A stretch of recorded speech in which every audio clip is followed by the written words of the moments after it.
नमस्कार दोस्तों, मैं अनिल आईएएस पॉइंट के यूट्यूब चैनल पे आपका एक बार फिर से बहुत बहुत हार्दिक स्वागत करता हूं।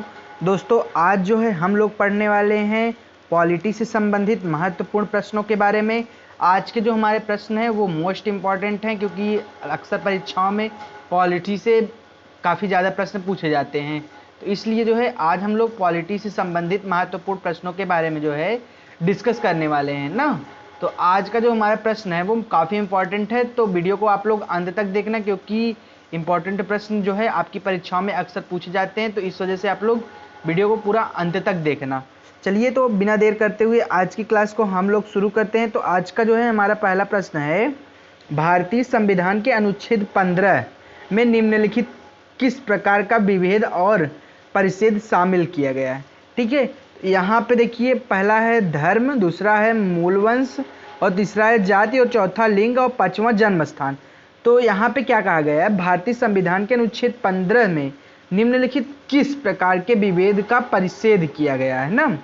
तो देखते हैं क्या किसका किया गया है। तो यहाँ पे जो है 1 2 3 4 5 हमारे वो हैं। तो पांचों में से जो है हमारा कौन सा, देखिए यहाँ पे जो है आपको सभी को लगभग पता होगा कि अनुच्छेद 15 में जो है धर्म का भी वर्णन किया गया है, धर्म के बारे में भी, और मूलवंश, जात, लिंग, इन सभी के बारे में जो है शामिल किया गया है जो है अनुच्छेद 15 में।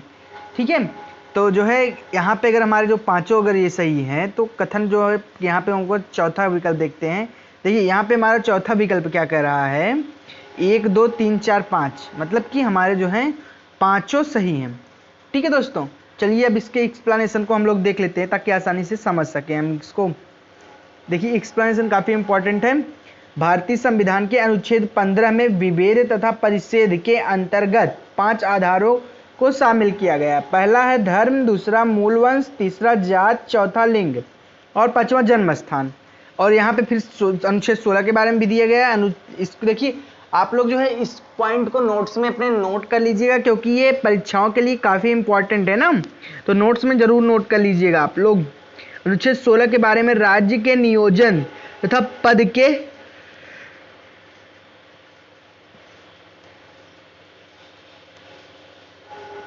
यहाँ पे देखिए, नियोजन तथा पद से संबंधित विभेद नहीं दिए जाने संबंधित 7 आधार है ना।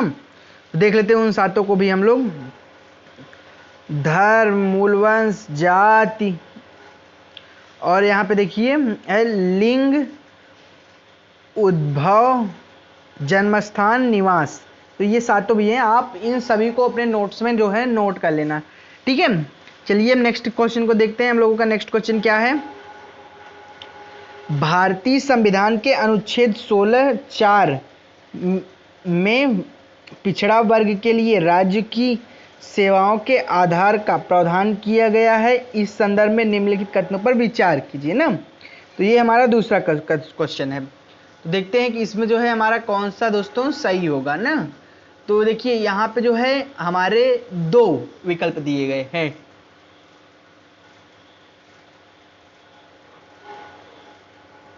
यहाँ पे अनुच्छेद 16(4) में जो है इसके लिए हमको 2 दिए गए, पिछड़ा वर्ग के आधार पर सामाजिक, शैक्षणिक एवं आर्थिक, और दूसरा राज्य के सामाजिक वर्ग। और अगर इसका आंसर आप लोगों को पता हो जो है तो कमेंट में जरूर बताना ना। कमेंट में बताते हो आप लोग तो आपका वो, अगर क्वेश्चन के बारे में जितना भी पता रहा करे आप लोग कमेंट में जरूर बताइए करिए। जो आप एक बार लिख देते हो वो आपको कभी नहीं बोलता है। तो आप लोग कोशिश करिए कि सारे जो भी आपको पता रहा करे वो कमेंट में जो है सभी आप लोग बताया करिए। ठीक है दोस्तों, तो यहाँ पे देखिए हमारा जो है पहला वाला पॉइंट जो है हमारा गलत है और ये दूसरा वाला सही है। तो केवल 2 वाला विकल्प जो है हमारा वो क्या होगा, सही होगा। केवल 2 मतलब केवल बी। कथन अब देख लीजिए, चलिए इसके एक्सप्लेनेशन को देख लेते हैं हम लोग। यहाँ पे बताया गया है कथन 1 गलत है, क्योंकि पिछड़ा वर्ग का आधार शैक्षणिक और सामाजिक माना जाता है, आर्थिक आधार को शामिल नहीं किया गया है। राज्य की राय में यदि राज्य की सेवाओं में उस वर्ग का प्रतिनिधित्व पर्याप्त नहीं है तो आरक्षण का प्रावधान कर सकता है ना। कहा गया है यहाँ पे कि यदि राज्य की सेवाओं में उस वर्ग का प्रतिनिधित्व पर्याप्त, मतलब कि जैसे किसी जात या मतलब जिन वर्ग को आरक्षण वगैरह मिलता है तो अगर जो है उनको मतलब लगता है राज्य को कि पर्याप्त मतलब यहाँ पे हमारे सेवाओं में जो है इस वर्ग के लोग बहुत कम है, मतलब पिछड़े वर्ग या जनजाति, अनुसूचित जनजाति, पिछड़ी जाति, मतलब इन सब के लोगों का कम है, तो राज्य जो है अलग से आरक्षण का प्रावधान वहाँ पे जो है कर सकता है ना। चलिए अब नेक्स्ट क्वेश्चन को हम लोग देख लेते हैं। नेक्स्ट क्वेश्चन हम लोगों का क्या है, यहाँ पे क्या बताया गया है, क्रीमी लेयर। क्रीमी लेयर का नाम सुना है आप लोगों ने? क्रीमी लेयर के बारे में आप लोग क्या क्या जानते हो? अगर जानते हो कुछ तो एक्स्ट्रा कमेंट में जो जरूर बताइएगा। क्रीमी लेयर के संदर्भ में निम्नलिखित कथनों पर विचार कीजिए।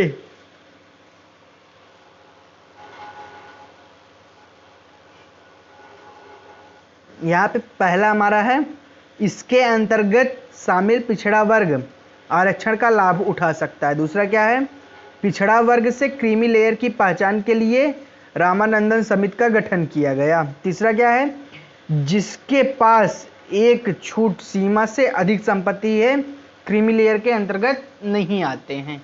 तो यहाँ पे जो है हमारे ये 3 विकल्प हो गए ना। अब इसमें से देखिए हमारा क्या सही होता है कि केवल एक, केवल बी मतलब 2, मतलब केवल बी, और 1 और 2 मतलब 1 और 3 ना, और चौथा हमारा 1, 2 और 3। तो यहाँ पे दोस्तों जो है हमारा क्रीमी लेयर के संदर्भ में जो है सिर्फ 2 वाला ऑप्शन सही है। कौन सा? बी वाला ऑप्शन हमारा सही है। 1 और 3 वाला जो है गलत है, मतलब बी वाला ऑप्शन ये सही है ना। चलिए अब इसके एक्सप्लेनेशन को देख लेते हैं ताकि हम लोग आसानी से समझ सकें ना। तो यहाँ पे दिया गया है, क्या देखते हैं यहाँ पे, देखो सबसे पहले दिया कथन 1 और 3 गलत हैं।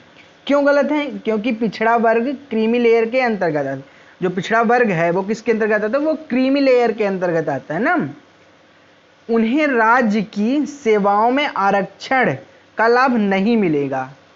जो पिछड़ा वर्ग क्रीमी लेयर के अंतर्गत आते हैं उन्हें राज्य की सेवाओं में आरक्षण का लाभ नहीं मिलेगा, मतलब कि उनको राज्य की सेवाओं में जो है उनका आरक्षण का लाभ नहीं मिलेगा।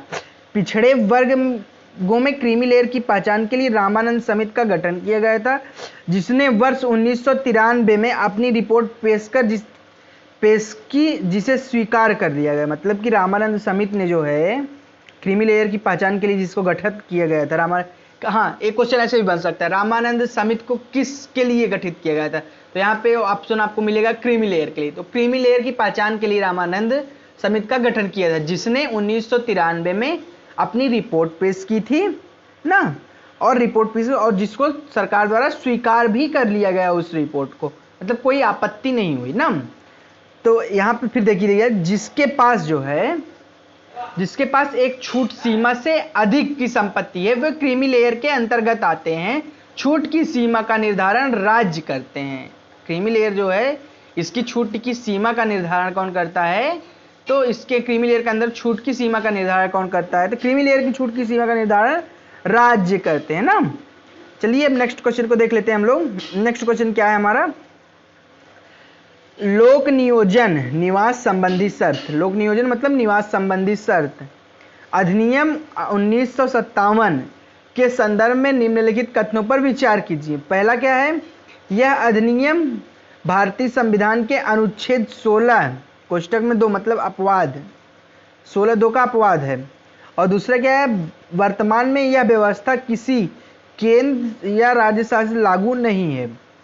ठीक है, तो यहाँ पे देखते हैं कि हमारा जो है कौन सा विकल्प सही होगा। केवल 1, केवल 2, 1 और 2 दोनों, न तो 1 और न तो 2। तो यहाँ पे हमारा कौन सा विकल्प सही होगा? यहाँ पे हमारा जो है सिर्फ 1 वाला, केवल 1 वाला, ये वाला विकल्प हमारा सही होगा। ठीक है, तो यहाँ पे जो है हमारा कौन सा, ए नंबर वाला ऑप्शन सही है। चलिए अब इसके एक्सप्लेनेशन को देखते हैं ताकि आसानी से समझ सकें। लोक नियोजन यानी कि निवास संबंधी शर्त अधिनियम 1957 भारतीय संविधान के अनुच्छेद 16(2) का अपवाद है। मतलब कि लोक नियोजन जो शर्त है वह भारतीय संविधान के 16(2) का अपवाद है। अतः कथन 1 हमारा जो है सही है। अब यहाँ क्या बताया गया है, संसद द्वारा यह अधिनियम 1957 में पारित किया गया एवं 1974 में यह अधिनियम समाप्त हो गया। मतलब कि जो है यह अधिनियम जो था 1974 में समाप्त हो गया, परंतु आंध्र प्रदेश एवं तेलंगाना में यह प्रावधान चल रहा है यहाँ पे अपने दूसरे विकल्प में क्या कहा गया था कि ये अब किसी केंद्र और शासित में लागू नहीं होता। पर जो है ये क्रीमी मतलब कि जो है लोक नियोजन निवास संबंधी शर्त वाला जो अधिनियम है 1957 वाला, वह भी अभी जो है 1974 में समाप्त तो कर दिया गया था, परंतु क्या है वो आंध्र प्रदेश और तेलंगाना में यह प्रावधान वर्तमान में चल रहे हैं। 32वें संविधान संशोधन 1973 के द्वारा संविधान में अनुच्छेद 371 घ को जोड़ा गया एवं राज्य पुनर्गठन अधिनियम 2014 द्वारा इसका विस्तार कर तेलंगाना तक लिया गया, अतः कथन 2 जो है हमारा गलत है। ठीक है दोस्तों, इस प्रकार जो है क्या बताया गया यहाँ पे कि जो है मतलब कि यहाँ पे ये बताया गया है कि 1957 में जो था यह अधिनियम पारित किया गया, तो उसके बाद जो है 1974 में इस अधिनियम को खत्म कर दिया गया, परंतु यह अधिनियम अभी भी जो है आंध्र प्रदेश और तेलंगाना में एक्टिव मतलब चल रहा है। अभी भी यह वर्तमान में जो है वहां पे चल रहा है। अब 32वें संविधान संशोधन 1973 के द्वारा जो है संविधान को के अनुच्छेद 371 घ जोड़ा गया, मतलब कि 32वें संविधान संशोधन में 1973 में जो हुआ इसमें अनुच्छेद में जो है क्या जोड़ा गया 371 का घ जोड़ा गया एवं पुनर्गठन अधिनियम 2014 द्वारा इसका विस्तार तेलंगाना तक किया गया, मतलब कि राज्य पुनर्गठन अधिनियम जो है इसका विस्तार जो है 2014 में तेलंगाना तक किया गया। ठीक है, अब चलिए नेक्स्ट क्वेश्चन को देख लेते हैं। नेक्स्ट क्वेश्चन हमारा क्या है, समान कार्य के लिए समान वेतन एवं वेतन को एक मौलिक अधिकार बनाने के लिए जो है भारतीय सर्वोच्च न्यायालय को आधार मिलता है। क्या कहा गया है यहाँ पे, सामान्य कार्य के लिए जो है समान वेतन एवं मौलिक अधिकार बनाने के लिए भारतीय जो है सर्वोच्च न्यायालय सुप्रीम कोर्ट न्यायालय को आधार मिलता है। केवल मतलब एक क्या है हमारा संविधान की प्रस्तावना में प्रयुक्त समाजवादी शब्द अनुच्छेद 18 से, और जो है यहाँ पे जो ये कथन दिया गया है इसके संदर्भ में क्या सही है, इन सब में ये बताना जा रहा है यहाँ पे ना।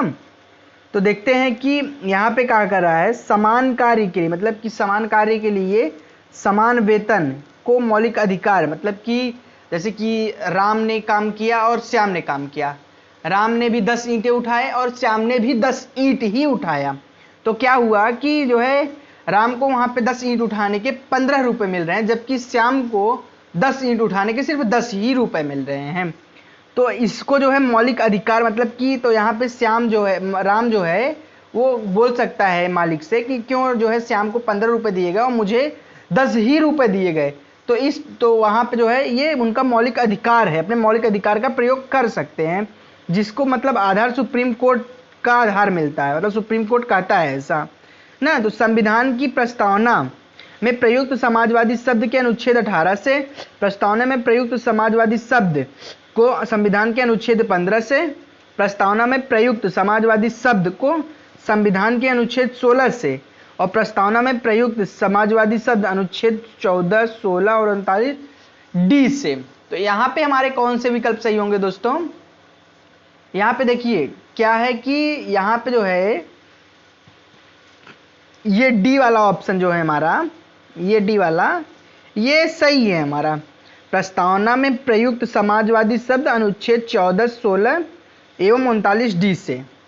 ठीक है, चलिए अब इसके एक्सप्लेनेशन को हम लोग देखते हैं। इसका एक्सप्लेनेशन क्या कर रहा है, प्रस्तावना में प्रयुक्त समाजवादी शब्द एवं अनुच्छेद 14, 16 एवं 39 डी के साथ मिलकर समान कार्य करने के लिए समान वेतन को मौलिक अधिकार बनाने हेतु सर्वोच्च न्यायालय को आधार मिलता है ना। तो ये सर्वोच्च न्यायालय को जो है आधार मिलता है। ठीक है, चलिए अब नेक्स्ट क्वेश्चन को देखते हैं हम लोग। नेक्स्ट क्वेश्चन हमारा क्या है, यहाँ पे हमारा डी जो है नेक्स्ट क्वेश्चन 6वें नंबर का है, सिविल अधिकार संरक्षण अधिनियम 1955 के संदर्भ में निम्नलिखित कथनों पर विचार कीजिए। पहला क्या है, इस अधिनियम का संबंध भारतीय संविधान के भाग 3 में वर्णित अस्पृश्यता के अंत से है, और दूसरा क्या है, भारतीय संविधान का अनुच्छेद 35 संसद एवं राज्य के विधानमंडल का एक अधिकार देता है कि वह इस प्रकार के अधिनियम बनाए। और तीसरा है अस्पृश्यता के आचरण को दोष सिद्ध व्यक्ति संसद द्वारा किसी राज्य के विधानमंडल की सदस्यता के लिए योग्य नहीं रह सकता। तो जो है यहाँ पे हमारे ये क्वेश्चन है। अब इसमें से हमारे कथन देखते हैं कि केवल एक सही है या एक और दो दोनों सही हैं, केवल एक और तीन सही है या मतलब तीनों सही हैं। तो यहाँ पे जो देखते हैं हमारा जो सिविल अधिकार संरक्षण अधिनियम 1955 के संदर्भ में कौन सा सही है ना। तो यहाँ पे दोस्तों हमारा जो है एक और तीन मतलब कि सी वाला विकल्प हमारा जो है ये सही है। एक और तीन जो है हमारा एक और ये मतलब कि सॉरी एक हमारा एक और तीन ये सही होता है, 2 नंबर वाला विकल्प गलत होता है ये ना।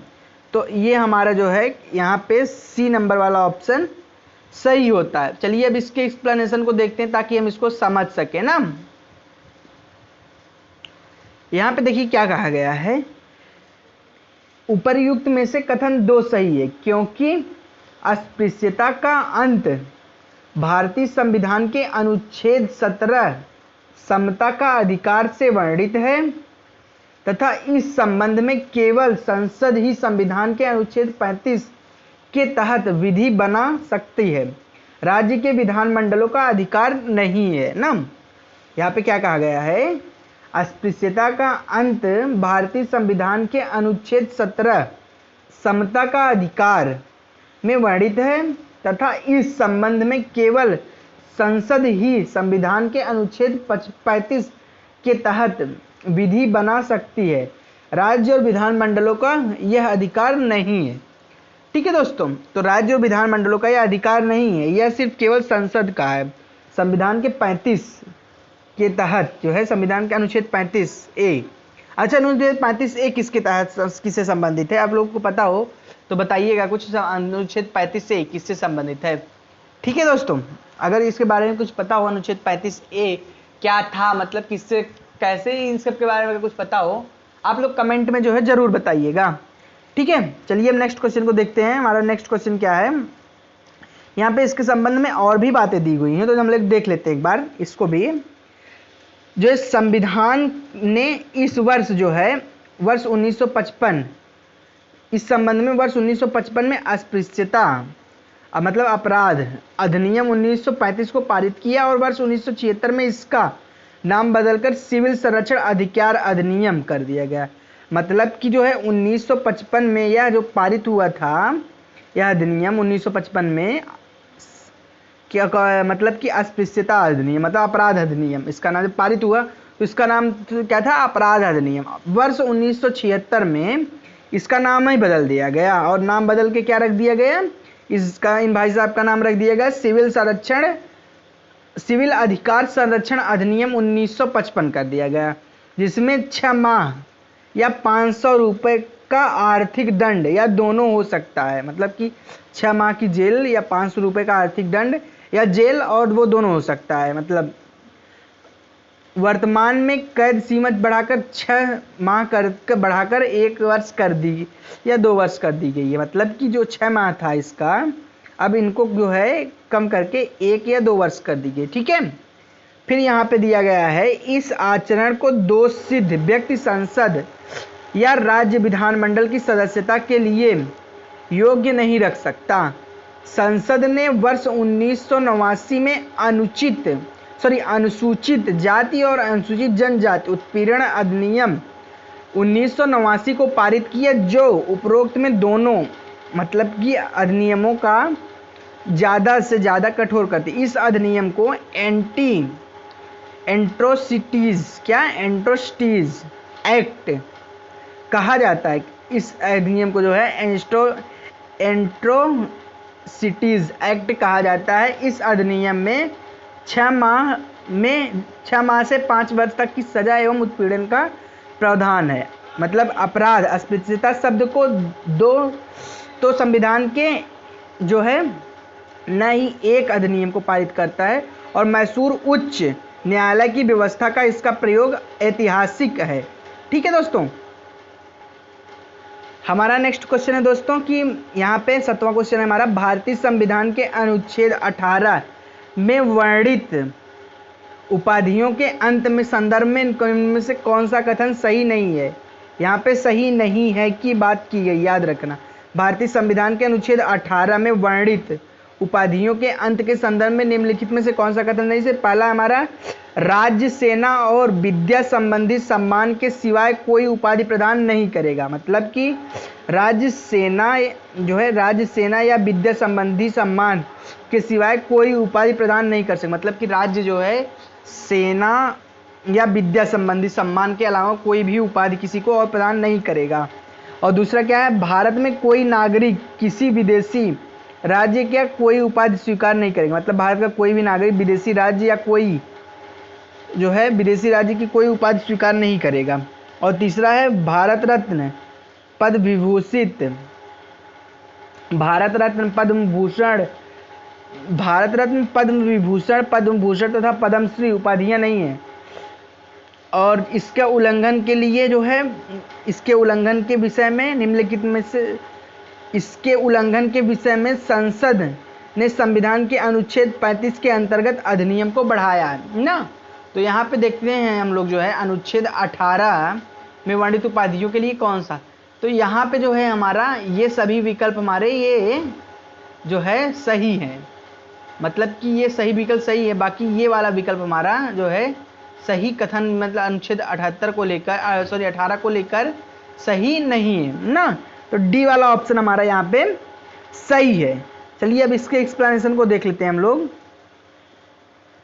यहाँ पे क्या दिया गया है, उपर्युक्त में से विकल्प डी गलत है क्योंकि संसद ने कभी इस विषय पर कोई अधिनियम नहीं बनाया है ना। ये याद रखना कि यहाँ पे जो है संसद ने भारतीय संविधान अनुच्छेद 18 में वर्णित उपाधियों के संदर्भ में कोई भी जो है कानून मतलब अधिनियम नहीं बनाया है। भारतीय संविधान ने अनुच्छेद 18 के अंतर्गत जो है उपाधियों का अंत, समता का अधिकार संबंधी प्रावधान किया है। वर्ष 1954 में भारत सरकार ने 4 अलंकार देने की व्यवस्था शुरू की। ये अलंकार भारत रत्न, पद्म विभूषण, पद्म भूषण और पद्मश्री। न्यायालय के अनुसार पुरस्कार जो है उपाधियां नहीं हैं।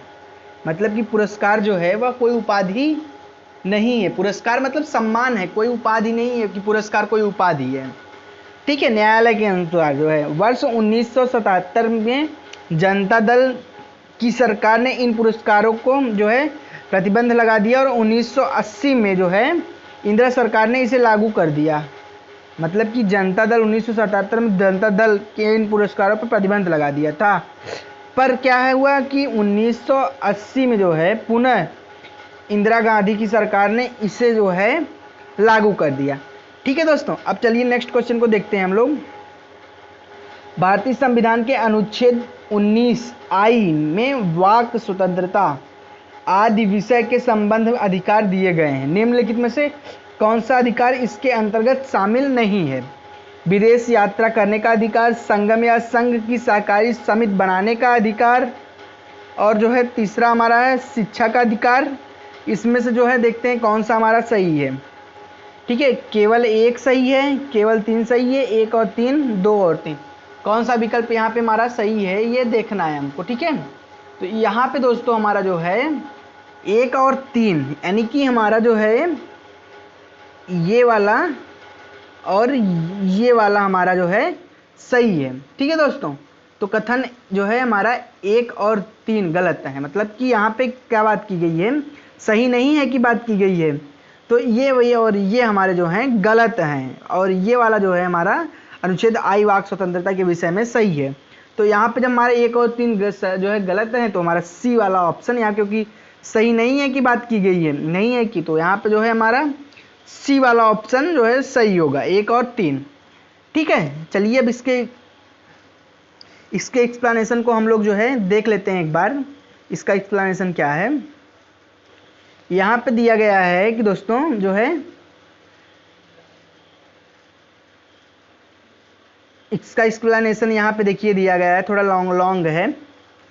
विदेश यात्रा करने का अधिकार जो है भारतीय संविधान के अनुच्छेद 21 एवं शिक्षा का अधिकार अनुच्छेद 21 का में प्रावधान किए गए हैं, अनुच्छेद I में, न कि अनुच्छेद I में किए गए। ठीक है, तो यहाँ पे जो है विदेश जाने का यात्रा का, और ये जो है शिक्षा का जो है हमारा यहाँ पे शिक्षा का अधिकार, ये जो शिक्षा का अधिकार 21 का में है, और विदेश जाने का यात्रा करने का अधिकार जो है वो अनुच्छेद 21 में। ठीक है, अनुच्छेद 19I में जो है वर्तमान में 6 अधिकार है हमारे।